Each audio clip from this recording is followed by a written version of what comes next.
My grandfather had to come stay with us one weekend. I was only 11 years old at the time. He seemed to be trying to spend more time with us on a regular basis. Looking back, I now realize that was because he probably didn't think he thought he had very much time left. But it was at the very least the last visit that something strange happened. In fact, I'm still trying to piece it all together. I think I've pieced it together logically, but I haven't quite been able to accept it emotionally. It's too out there. I can tell something was wrong from the moment that I saw my grandfather when he came in the front door. He's usually all smiles, throws his arms wide, but that time he just kind of stood there, staring at me. He wouldn't open his arms. I opened mine and ran to him. That's when he opened his arms a little bit. I hugged him, and he felt very cold. Fall or autumn had just begun, and it was hardly colder than 50 degrees outside. When I looked up at him and smiled, he did make eye contact but refused to smile. Even my little brother was ecstatic to see him, and he was the most persistent in trying to get reactions out of him. Always has been. There was just something about the whole thing that didn't feel right. So I didn't hang around my grandfather any more than I had to, as much as it broke my heart to keep my distance. Nobody would say anything, but I felt like everybody else was kind of keeping the distance from him too. All except for my little brother, who was determined to find out where his love had gone. Long after his stay was over, this heaviness remained in the house. I felt empty inside, a compulsion to eat that I never had before. Sometimes it felt like the more I ate, the hungrier I became. My parents at the time chalking it up to a growth spurt, but it was even happening to my little brother, even worse, to the point that my parents were thinking of calling the ER since he could not get enough to eat. So, that was the weird part. I come home one afternoon to see that my brother wasn't home, and my parents looked as gray as the dead. They told me that my little brother was in a place that took care of children that were sick in the mind. I didn't understand what that meant, but when he was at school, he bit a chunk out of another child, and it took 3 adults to get him off. So they took him away where he couldn't hurt anybody. He was ill. This was some time ago, as I said. I'm an adult now. My brother has more or less disappeared off the face of the earth, and we have not been able to get any kind of explanation for it. The facility he was sent to would never disclose anything. Law enforcement refused to intervene, and they would not talk to us. And any time that we try to post about the situation we've ever put up over the years has disappeared. Hopefully this story, assuming you do read it, will be long enough for me to say that knowing what I know now, I'm sure that my grandfather had somehow been affected by what they call a Wendigo. I know it probably sounds like a stretch, but hear me out. My grandfather was found dead in his house about a week after he had visited us, and yet the report was that he had been dead for 3 weeks. Somehow that detail slipped past my parents and everybody else, and they too were affected by some sort of confusion that will not allow them to do the math and see the discrepancy. I even brought up the idea of saging the house, which everybody reacted very strongly to, in a bad way. If a Wendigo does exist, and was really involved in the whole situation, then they are much more dangerous and insidious than anything I could have ever conceived in my own mind. You're in trouble long before you ever see one with your own 2 eyes. I don't know why I did not end up like my brother. I only got a little bit of that cursed hunger, and that was enough to drive me crazy. It did go away in a couple of months, but it felt like years. My brother didn't have enough time for it to begin to taper off before he got in trouble, and now I have no idea how he ended up. Look, honestly, I have no idea if the system has him in custody for the sake of research or restraint, or if they began seeing him as a threat that needed to be neutralized, like he was some kind of rabid animal. Sometimes, I do hold on to the hope that I'll see my brother coming to visit me, and I'm not sure if that would be worse than finding out he's dead and at peace.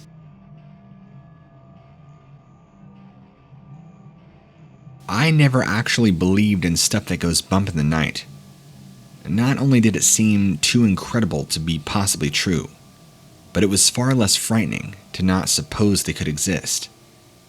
But they say seeing is believing, right? I still don't know for sure exactly what I saw. It scared me. I don't actually want to admit to myself what I think it was. So I'm telling you, hoping that you'll give me answers. You seem to give them to everybody else who writes into you. So, I'll start by explaining that I'm part of a research team for a university. The department that I work in specializes in historical findings in the United States. We were on a dig, where they had reportedly been on some findings, which looked like there could have been an entire village buried under the ground. You would think that that kind of thing would immediately equate to a big budget, and lots of people working, right? No. There were 2 of us. At that point, as is always the way, there was only me, as my colleague was back in the hotel. It was a very time-consuming project. We just didn't know what we might find. But the one thing that was certain was that we wanted to take our time and be respectful. We did it all by hand, with only the most necessary tools as to remove the topsoil. Once we got to the antiques, it was all slow time and hands-on with the utmost care. In typical fashion, I was there much later than I had planned and it was getting dark. We had some strong lights, although I just uncovered what looked to be ancient crockery, so I just lost track of time myself. I began to get so engrossed in what I was doing that I didn't notice this unusual smell. I was struck by this hideous odor. It isn't unusual when you are digging to find some earth, and to find some things like decomposing animals or carcasses, or other miscellaneous odors. I mean, you get the idea. In fact, I'm not even unaccustomed to pungent odors. But this was utterly repellent, and came out of virtually nowhere. I recall once accidentally hitting a raw sewage pipe. That was way worse, but not why I'm writing to you. I then heard my name being called out. I was alone, completely and entirely alone.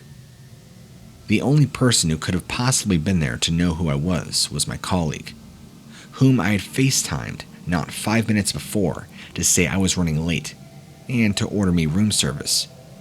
He was very much in the hotel, which was a 15-minute drive away. So I sit there, hand over my nose from the stench over my mouth, so I don't scream. And then I saw this thing. The lighting that I was using pointed at the ground, so this creature was in the shadow, but its outline, which was the most horrifying thing, was fully illuminated. This thing was tall, skeletal, with limbs that were too long, and far too, dare I say, gangly to be human. The skin was pallid, and from what I could tell, it was naked and hairless.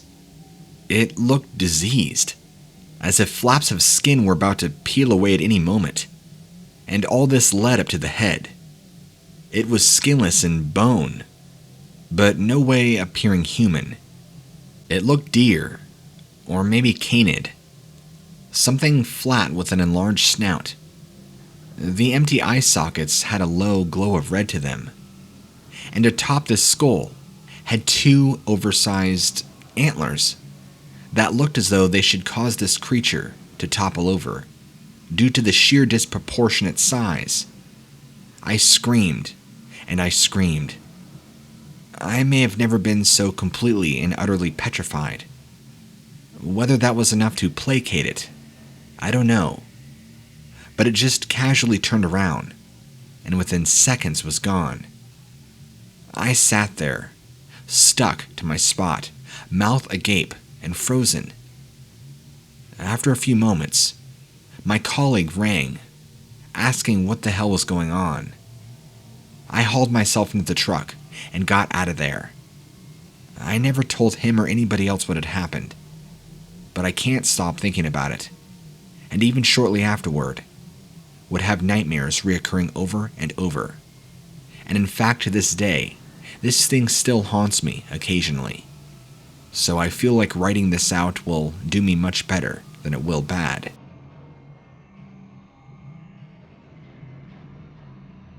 When I was around 15, I had snuck out to see this boy that I had liked. This was far back in the early 90s. Much simpler times, and climbing out of your bedroom window to make out with a local bad boy, who ironically is now a cop, married with kids, and an all-around still nice guy, was exciting, but not exactly life-threatening. If my kids tried it today, I'd be calling the police in minutes. But anyway, yeah, simpler times. We met at the end of my driveway and snuck off to the woods, not far behind the house where we lived. It was during one of these illicit makeout sessions that we had our encounter with something, what I would call from the depths of hell. Oh, we were also both very into horror movies. His dad had the most amazing VHS collection, mostly 80s stuff. So at first, when we heard the crunching sound, like somebody coming up to us, he was all like, "Ooh, I hope it isn't Jason Voorhees." And I'm pretty sure at that moment, we thought it was just going to be a nosy raccoon or something. Then, all of a sudden, there was the worst stink I'd ever smelt. We both look at each other, and we both wonder what that was. He was all like, "It wasn't me. Even I can't make the smell. It must be a skunk." But it had this dead smell to it, like a skunk mixed with a cadaver. So you have this rustling noise, and now this awful smell. But the spell was soon broken, as out of the shadows of the trees appears this monstrosity that clearly was not a skunk. Thank the Lord it didn't get too close, as I might have just passed out. This was clearly a monster in the flesh, tall and skinny. Its arms and legs were all long and droopy, and its back was bent over. It had this revolting whitish skin, and I'm not talking like a person. It looked like dirty brown snow. And then its head was really messed up too. It was kind of like a skull, except all rotted and gross, and big, empty black eye sockets. I could hear it breathing, rasping. We all just ran. I didn't even give it a second. I didn't want him to leave, but I would have gotten into a whole lot of trouble if my dad found a boy in the house, so he went back too. I hardly even slept that night. We still saw each other for a while after that, but I refused to ever sneak out in the night again after that encounter.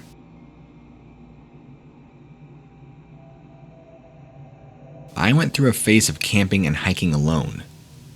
I was working an extremely stressful job with very long hours, and whenever I closed a case, I needed to blow off steam alone. Instead of hitting the bar or the gym, nature was my way of relaxing, and it usually worked pretty well. I'm also usually pretty intuitive and good at reading people and signs. Why I did not take heed of the warning that day, I'll never know. But one thing I am damn certain of was that I had a lucky escape. Sadly, someone else didn't. You see, I was camping out of ground that on one time or another used to belong to the natives. I had been informed that it was sold a long time ago, and that the owners had been very respectful. It had been wasteland, and they turned it into a bustling campground. All the original woodlands surrounding the campsite was left intact and not cut down.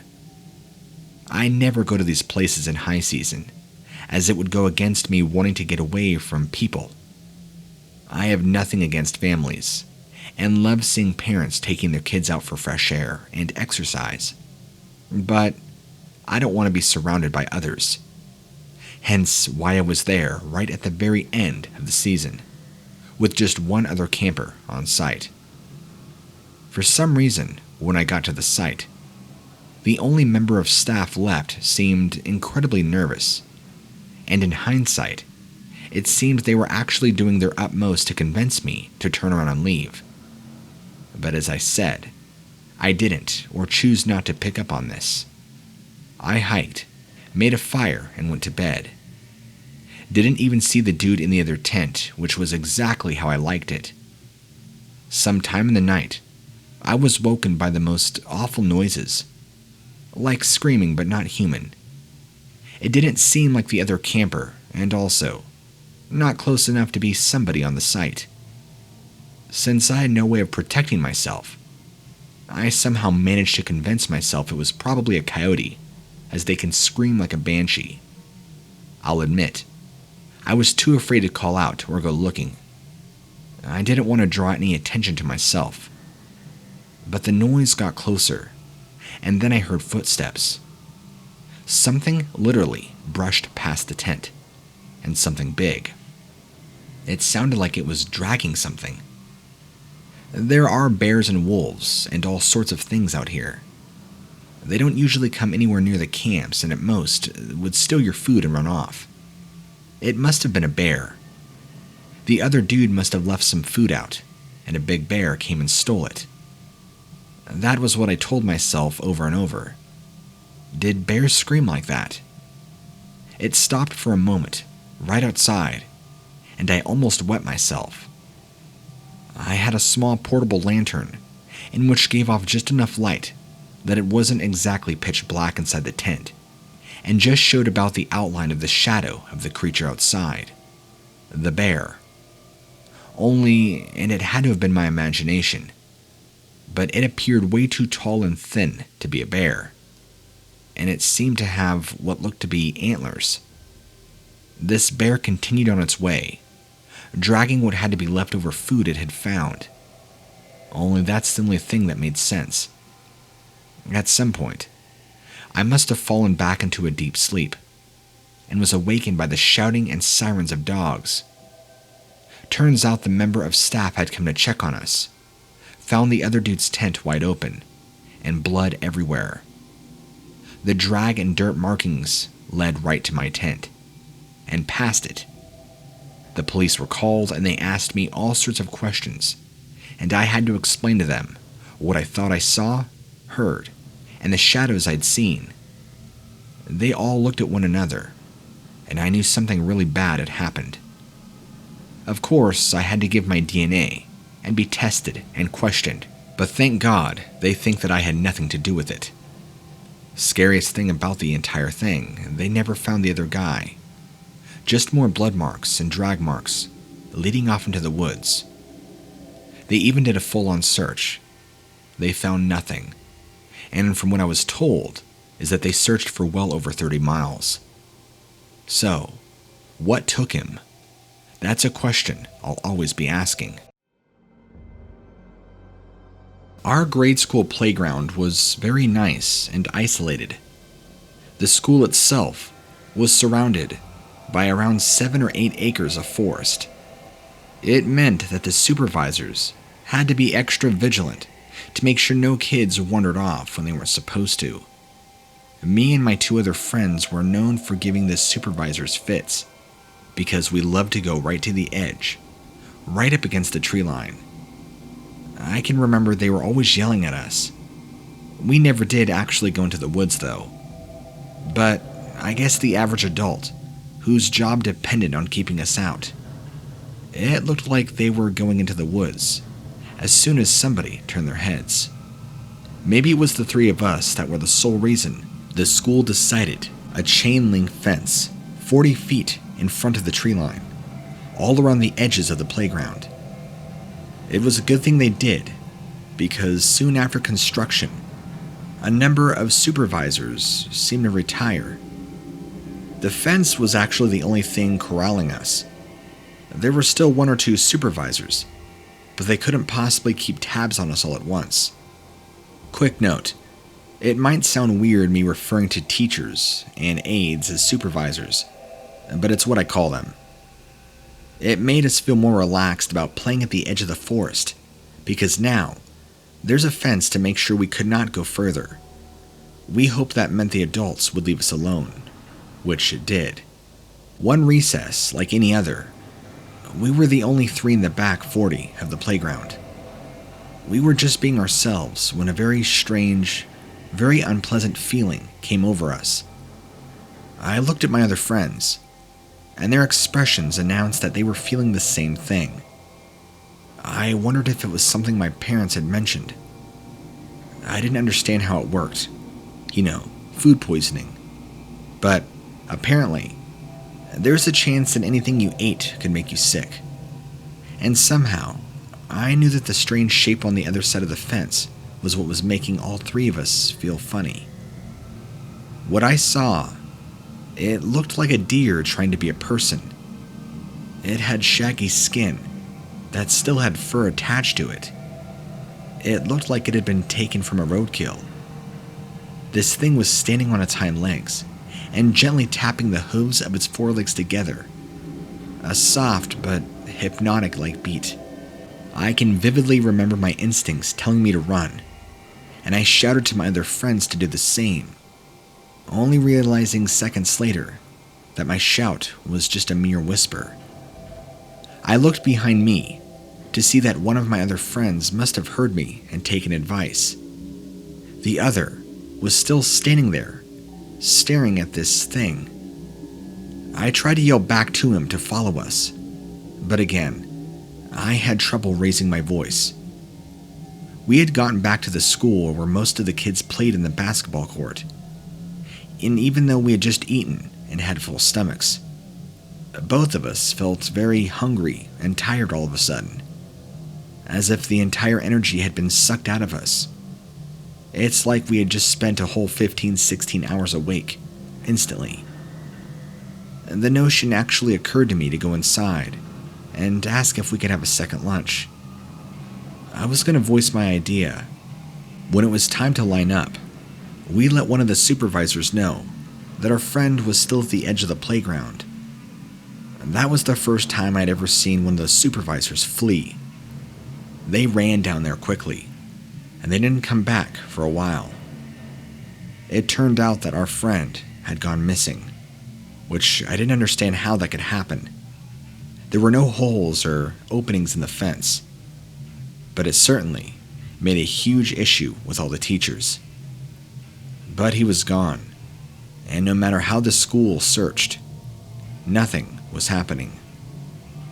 He would never turn up after that. We have no idea what happened to him. It was pretty traumatic for all of us.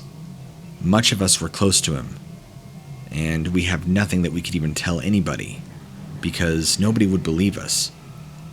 We did talk to the cops since we were his closest friends, but they merely took our statements as a joke and told us to stop fooling around. I believe they even did a full search of the forest around. They found nothing. We went on. Well, life moved on. Junior high, high school, college, we just learned to live with a tragedy like that. Looking back at things and how the Earth is, and how supposed reptilians exist, and other cryptids, I wouldn't be surprised if he was taken.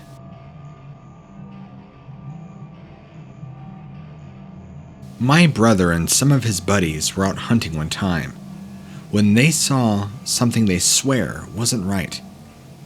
They claimed it was supernatural or something.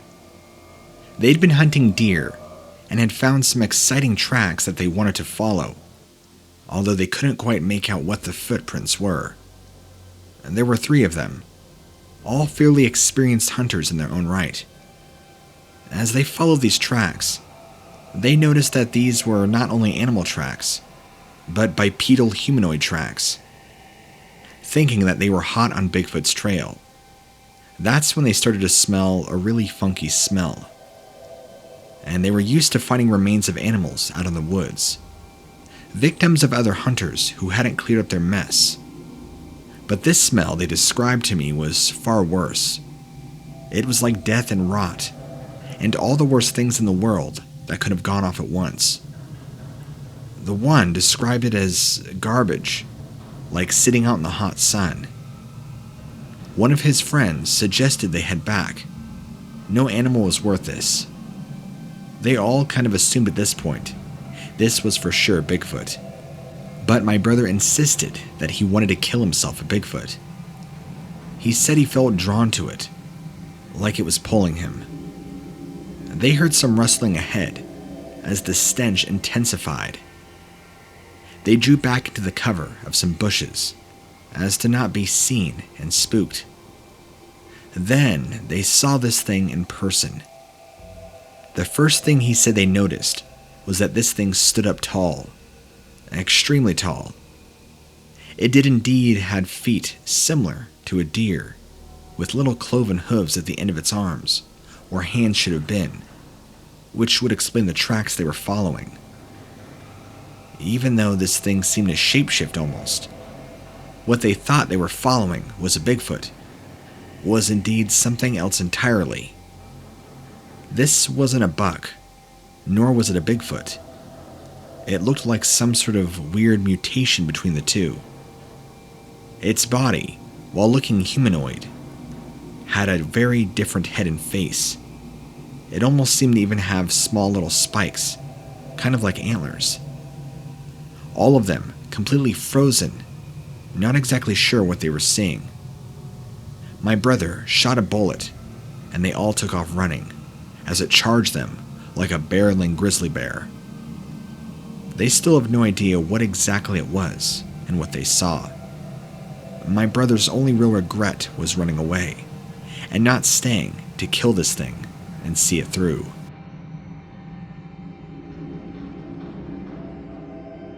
One day, I was staying over with some friends who lived near a huge lake, surrounded by timber.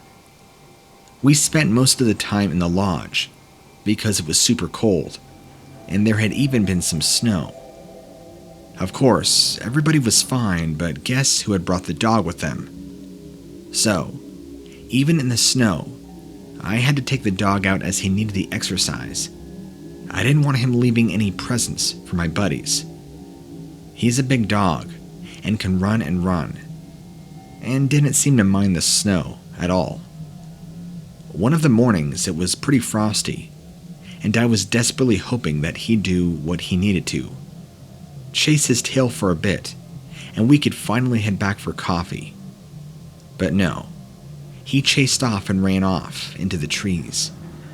I had to run after him. It was odd though. He usually never took off like this, and was not disobedient. So of course I had to run off after him, even into the woods. I had saw him, but a smell had nearly knocked me backwards. I'm telling you, the smell was the worst thing that I've ever smelt. It was awful. It kind of smelt like a rotting carcass. But this was somehow worse. It was like that stank, but much more pungent. I literally had to cover my nose and mouth with my hand. It was like I was walking through a field of rotting deer or animals, but I couldn't see anything around me, as far as cadavers go. I kept calling for my dog. I heard him, whimpering and whining. I've only ever heard him make that noise before, when he was staying at my folks, and a coyote got into the yard. What the hell was in there, but smelled like death, and warmed up, and was scaring the hell out of my dog. At first, when I saw the thing in there, I thought I must be hallucinating. Something to potentially do with the cold and me maybe being hungry. This creature stood looming over my dog, who by this point was cowering. I was looking at some unknown animal, some sort of sick monster. Its body was tall and skeletal. It even appeared to have bits of flesh hanging from it. It was large, and its legs bent back and hunched over. The head looked like a mix of skull and wolf and even deer. It even appeared to have horns on its head, just like a buck would. In fact, it easily looked like it could have been a 4 or 5 pointer. But the smell and rot was so bad, I actually kind of vomited in my mouth and my eyes began watering. Then, all of a sudden, in that moment, my cell phone started to ring. The silence was broken, and this thing looked up at me with the most evil, intense expression I've ever seen. My dog immediately took off running as fast as it could, back towards my direction, out the other end of the woods. This thing very slowly began lumbering towards me. It was like it was on stilts and had a very hard time moving in general. I took this as an opportunity to run as fast as I could. Luckily, somehow, my dog was not only far ahead of me, but heading back towards the house.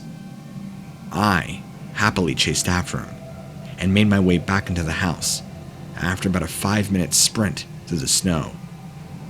I never once turned around during that pursuit to see if this thing was anywhere close to me, and I never take my dog out in that side of the area ever again.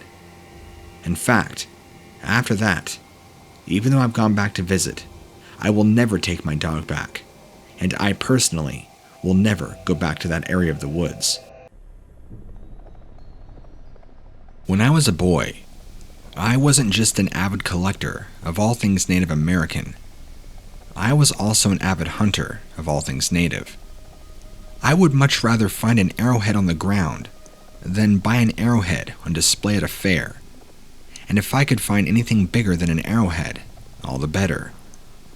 Nobody was as excited as I was when I told that my class was going to be visiting a mound in Nevada that was reportedly to be one of the oldest and biggest Native American sacred sites. It was only an hour away from us, so I wondered how all this time I hadn't known such a place even existed. The guide himself was a native, and he repeatedly emphasized the need for us to be respectful of the site and to not take anything we find. He wouldn't say why we couldn't take anything with us, but he said it so often that some of the kids were beginning to roll their eyes. The visit went well, up until I found what had to have been the biggest and most ornate arrowhead I had ever seen. I even questioned if it was real, but it was. Someone, at some point in time, had just taken the time to lovingly craft it and tool it with all kinds of intricate designs. It was a lot at first sight. I mean, I couldn't just let that lay there. One of my classmates saw me putting it in my knapsack. He was looking me over, and he told me if I let him keep it until we saw each other in class, he wouldn't tell anybody. I was thoroughly blackmailed. I handed over the artifact. He reassured me that he was going to make good of his word. So, I began counting down the hours until I would get it back. I don't know what that kid is in my class, but I saw him every single day. He could only avoid me for so long, and I was prepared to hound him until it went back to me getting the arrowhead. The very next time I had a chance to talk to him, he was hanging around the far edge of the playground. I figured he was doing it so that I would make him harder for me to find him. Well, I can remember that he must have thought that I was incredibly stupid, because I went right up to him, asked him for it, and at first, he gave me a look like he was playing dumb. And then I realized he wasn't acting. He wasn't looking at me. He was looking through me. I even snapped my fingers by his face, and noticed a bloody wound coming from his gray shirt. Then I could smell this terrible smell. Blood. A scream began to form in my throat, but I couldn't release it. I was frozen. I can't even begin to describe the feeling. I don't know how I couldn't have. Then, it's like this illusion appeared in front of me. A large skeletal deer. Something about it was terribly wrong. As far as it went, it was extremely scrawny. a nose too long, and I don't remember ever seeing a deer with teeth that were that long and pointed, poking it from underneath their lips. This thing even had bizarrely glazed eyes. And finally, there was blood that slicked over its entire face. It was horrifying. Like my classmate, it didn't look at me. It looked through me. But it made a face, wrinkling its nose back, pulling its teeth so I could see. My classmate made the exact same grimace. I probably would have been a corpse if it hadn't been for a couple of teachers that came around to the back looking for both me and him. Both of them turned to look, and that's when both of them took off running at the exact same speed over the fence into the woods. My classmate running just as fast as the deer, which should have not been physically possible. I would be for many years before I knew what a Wendigo was. Knowing what they are and what they do didn't help my feelings of guilt. From the moment that my classmate left, I understood that what happened to me was meant to happen to him. If I had been the one to hold on to that thing, it would have possessed me. I guess I disrespected that sacred burial ground by taking something that was meant to be laid to rest. And something, a spirit of the ancients, had followed us off that sacred site. I had no desire to switch places, but I still felt bad for what happened. I don't even exactly know. For a short span of time after, things only went from bad to worse. And at that point, I'm not sure if the things that I experienced were my stressed out imagination, or were punishment from this thing that didn't want to diminish the experience. I felt like I kept seeing either the deer creature or my classmate out of the corner of my eyes, and this occurred daily. I'm more inclined to think that was my own mind playing tricks, but still. It was still a consequence of me disobeying directions.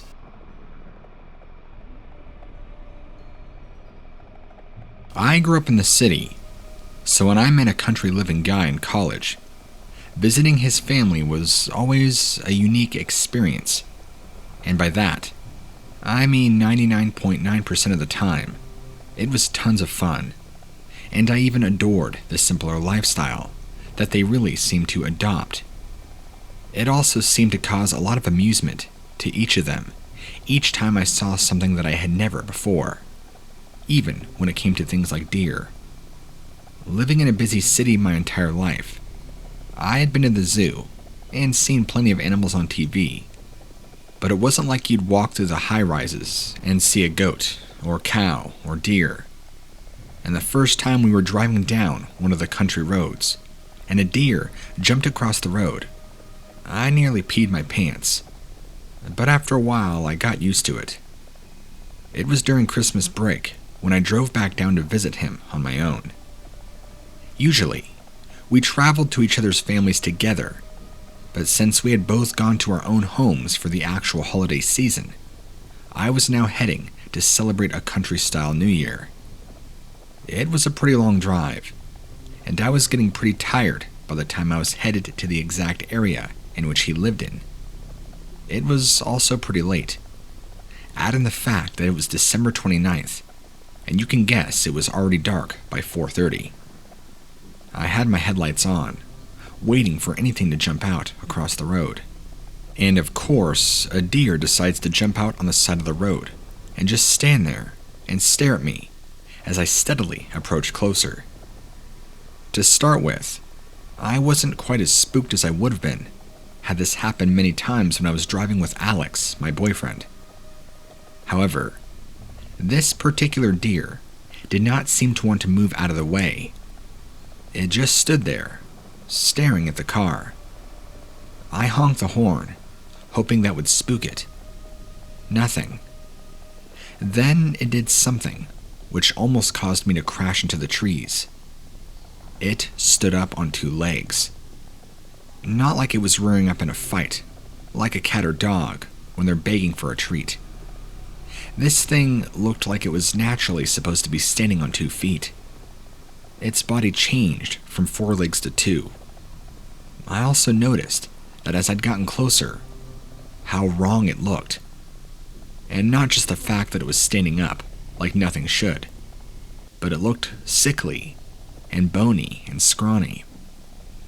Just as I honestly thought I was about to run over it, it ran on those 2 legs and shot through the trees on the other side. I was still shaking when I got home. His mom sat me down, and I told her what I'd seen. As I was repeating the story, I kept thinking she was going to think I was crazy. But she looked at me seriously and asked me if I looked into its eyes. To start with, I couldn't even remember, and she looked really worried. But then, as I was trying to recall what its eyes even looked like, I couldn't, and I was certain that I hadn't seen them. She seemed relieved.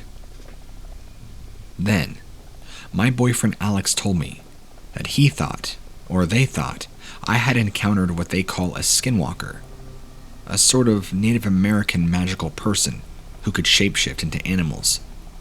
If you lock eyes with them, they can mimic you, take control of your thoughts and emotions. That scared me for weeks afterwards, and I had actually looked into its eyes and been made to forget. But nothing bad seemed to happen.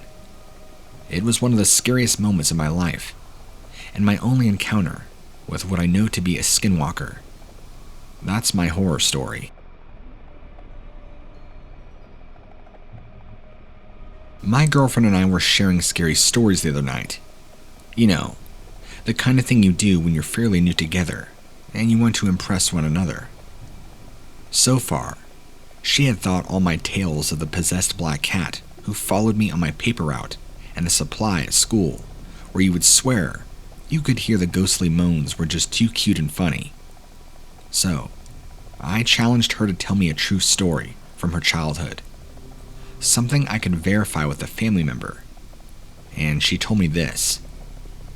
When she was about 9 years old, she used to get woken in the night by her mom calling her name from outside her window. Her mom was, of course, asleep down the hall, with 2 other rooms and 2 closed doors in between. She had a little sister, but only a baby at the time, and therefore unable to mimic their mother's voice. Every night she awoke and heard the voice call her name 2 or 3 times, sounding exactly like her mom. Everybody thought they were either nightmares, night terrors, or she was just hearing things. So, one night, her mom slept in the room with her to see if that helped. That night, she still awoke to the sound of her mom's voice, coming from outside. This time, her mother was in the room, sound asleep. She crept over and woke her mom up, and her mom clearly heard her own voice, coming from outside, calling my girlfriend's name. Her mom crept over to the window and said she could just about make out a shape of something standing off in the distance.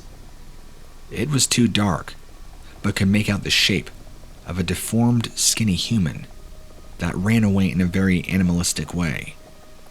Whatever it was obviously didn't like being seen after that, and never came back. I wholeheartedly believe my girlfriend. She was shaking and practically in tears reliving this experience. I guess there are such things as true scary stories. In a grand oversight of zoning and construction laws, my cousin and her family lived right outside of a landfill, one of the older ones that remained a mountain range of mostly uncovered refuse. We were just kids at the time, and my cousin being poorly supervised. So, when I went to go stay with her, she and I could go mostly wherever we wanted and do whatever it is we wanted, as long as we were out of her parents' hair when they were trying to do a drug deal. They were fine. I'm sure that already speaks volumes about her home life. But no, I wasn't old enough to understand what they were doing at the time. I just thought they had a lot of friends that liked to visit throughout the day. That landfill was strangely still, as the most fun that I've ever had. There were things that were utterly disgusting, and unsanitary and dangerous, but there were plenty of fascinating things as well. No shortage of toys that people turned out into the trash. I have no idea how I never contracted any sort of salmonella or disease. One day, we decided to go as far as we could into the landfill. We imagined what we would discover. Maybe something like a hidden fairy tale world if we explored long enough, since that's what seemed to happen in all the cartoons. Well, we did find something. There was a peculiar sight, ringed very closely by steep mountains of garbage. Slabs of stone all around the edge of the clearing, as if a local monument craftsman had decided to throw away their inventory of marble and granite. When we stood in the center of the clearing and looked around, I suddenly remember becoming very sleepy. I looked at my cousin, who had a very puzzled and confused look on her face, as her own eyelids were drooping. There was something like a large wooden ammunition crate at the center of the clearing. I fought to keep my eyes open, and a glimpse of the lid of the crate opening. That was the last thing I could remember seeing before collapsing on the ground. I feel it's important to make note that I really don't know how much time has passed, but when I woke up, my cousin, who was with me before I fell unconscious, was now gone. This, at the time, was by far the worst feeling I have ever felt. The panic of realizing she was gone, and I couldn't find her at all. I searched tirelessly until I ached and hurt. Just when I thought I was going to pass out, I spotted her. She was standing on top of one of the mountains of garbage, but completely nude. I called to her, but she either ignored me or couldn't hear. She ran off to the opposite side, and I chased after her, crying. She led me back to that same clearing. Before my eyes, she slipped into the crate, and I ran over and lifted the lid, which, by the way, was hard, because it was very, very heavy. I looked inside, and my heart, I can very vividly remember this, sank to my stomach. When I looked inside, there appeared to be no bottom. There was only exposed earth. My cousin was nowhere to be found. I was sure that this had to be some kind of nightmare, so I clambered inside, shaking my arms and legs. Don't know what kind of tunnel this would be. I have no idea what this was or what I was about to get myself into. All I know is that this was like some sort of trap door that led into a deep tunnel under the earth. Keep in mind, this was pretty dangerous, even for a kid. I had no lights or really anything to direct me, but I was determined to find my cousin, no matter what. Before even really getting into the tunnel, I guess you would call it, 2 arms that were pure white shot out of the dark and grabbed me and tried to pull me down. Luckily, I still had somewhat of a leverage on the crate, since I hadn't fully submerged into the tunnel yet. I was able to resist just in the nick of time and pull myself out. I ran and I fled, coming back from the direction where we came from. I was moved to pause for half a second when I saw this strange-looking creature on mounds of garbage looking down at me. It honestly looked like some sort of rotting corpse, except to be part human, part deer. I'll never forget that it was swaying side to side, and I don't want to see what it was going to do. It let out this long wailing howl and made my blood go cold. It felt like frozen ice in my veins, and I just ran faster. Miraculously, I got away. I got back to my cousin's parents and told them that she had gone missing. They just told me that she would come back eventually, shrugging their shoulders like it was no big deal. I think that was the closest I ever came to dying on the spot, or so that's what it felt like. When my parents came to pick me up, I blurted out what happened, being only a child. They, fortunately for them, were a little more action-oriented than the other parents were. actually caring. It's no surprise that the police were called and a search was quickly launched. The junkyard was combed through thoroughly, and police say they couldn't find any body of my cousin, and they looked inside the perimeters of the matched description of the crate. Her parents were arrested and charged with negligence, among other drug charges and many other things. My parents were cleared, since they didn't know anything that was going on. All the justice served at the end didn't help my missing cousin. She was never found, but that did not mean that she was never seen. Here's where it gets weird. Going forward in time, she began to come to me frequently in my dreams. I wrote them off as stress-induced nightmares, until I would dream that she was climbing into bed with me and biting me violently. I'd wake up with bite marks on my body. They weren't the marks left by a child. They resembled more of a wild animal. Those mornings I would wake up, feeling especially hungry. Also, once in a great while, I would hear a howling that was so distant and yet so chilling. I'd look around and see that same skeletal deer figure for just a split second, and it would always disappear. Sometimes it was behind brush, other times a tree, other times on a rooftop, and like always, gone. It was real.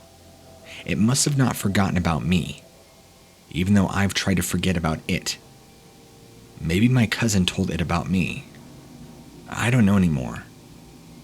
Look, these aren't distant memories because I still see my cousin and that same creature, or demon, or entity, whatever this thing is. I'm in my 30s now, and I have children of my own, and I still have nights where I wake up with bite marks. My cousin comes to me in the shape of a child, just the way she was before she disappeared that day.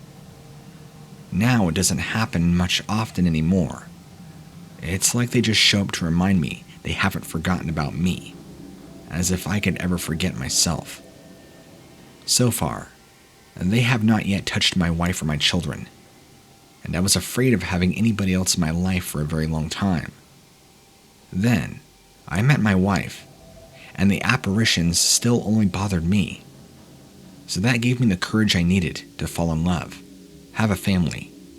As long as it remains my curse, I can deal, mostly for the time being. As far as what entity is stalking me and what it's trying to do, I don't know. My plan is just to bear through it and see where I get.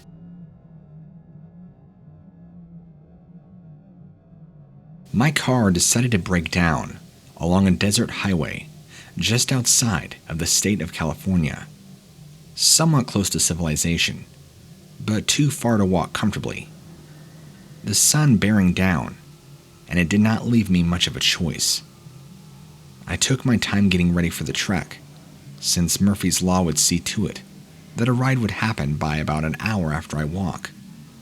Well, no vehicle came by at all, and I walked for at least 2. I was smart enough, though, to take a drink with me, soda, and it didn't do much for my thirst, since sugar dehydrates you only more. I remember I was starting to swoon in the heat when I finally heard the sound of a motor coming behind me. I tried to wave the vehicle down, and it was an old beaten-up sedan. I managed to talk to the driver, and they agreed to give me a lift. I attempted to make small talk, but the driver, well, he wasn't much for talking. He didn't look to be in much better shape than I was. Granted, I was already sweaty, and I smelt like death. He, however, smelt worse, like a mortician's assistant that never showered. I was so drawn to him, examining him and his person. It took me a while to notice that he was missing all the chances to get off the road and head into civilization. I asked him what he was doing and where he was going, but he just flat out ignored me, wouldn't answer, kept staring straight ahead, as if he were merely deaf. We then came to an especially desolate stretch of desert road, veering off at a sharp 90-degree angle, and began driving out across the hard earth into the middle of nowhere, literally. My heart was sinking, and I had a feeling that I was about to die. I was about to be the victim in one of those horror movies where they're picked up by some wacko, taken, skinned alive, who knows what else. I was carrying a piece with me though, but I wasn't going to pull it on him in a moving vehicle. That would have killed us both. I was now in survival mode, but the strange drowsiness started to steal me. I wondered if maybe the exhaust fumes were getting into the cab. The air was off, but I struggled to suddenly stay awake. That's when the car skidded to a halt, creating a giant plume of dust. The flash, the driver was on me, snapping his teeth at me. I held him off with both hands, realizing that if I didn't, he was going to try and kill me. He was trying to keep himself up, and clawing at me at the same time. I also had the two-headed task of both keeping him off my face and reaching into my pocket for my piece. Fortunate for me, I was able to pull out my piece in time, and that's when his entire form and face began to change and contort. It's like he became less human, his eyes more glazy and white, his face even somewhat changing shape. It's hard to say exactly what he or it was. It was disturbing, to say the least. I ended up jabbing my piece right into his skull, right at his temple, to stop him from clawing at me and attacking me. Had I not, he would have killed me. I quickly jumped up out of the car as he squirmed, not exactly sure if I had killed him or not. Luckily, I had found a cell phone on him, which I used to phone 911 and call the police. I know this story already sounds crazy, but I was going through a complete and utter adrenaline, fight or flight, survival. I blacked out, honestly. I don't even remember stabbing him. After the police showed up and the medics, I explained my story, and they investigated. They found out there was something wrong about the man. Apparently, due to a recent report, this man had been dead for over a week, and actually showed me the obituary where he died about 8 days prior. There was virtually no evidence for them to make a case against me, as if I would have jacked the car and murdered him and driven for some distance, then deciding to turn myself in. They chalked it up to a possible imposter, and noticed that I had deep claw wounds all over my body from him attacking me, which were treated. I explained that he tried to kill me and attempted to kidnap me. Anyway, that's all behind me. I have a hard time with just living now, and I don't drive around as freely as I used to. I dread the possibility of breaking down in the middle of the road anywhere, and that some thing or person attempting to be something would give me a lift and then try to kill me. I'm currently going to therapy to deal with all this trauma I've had from such an event.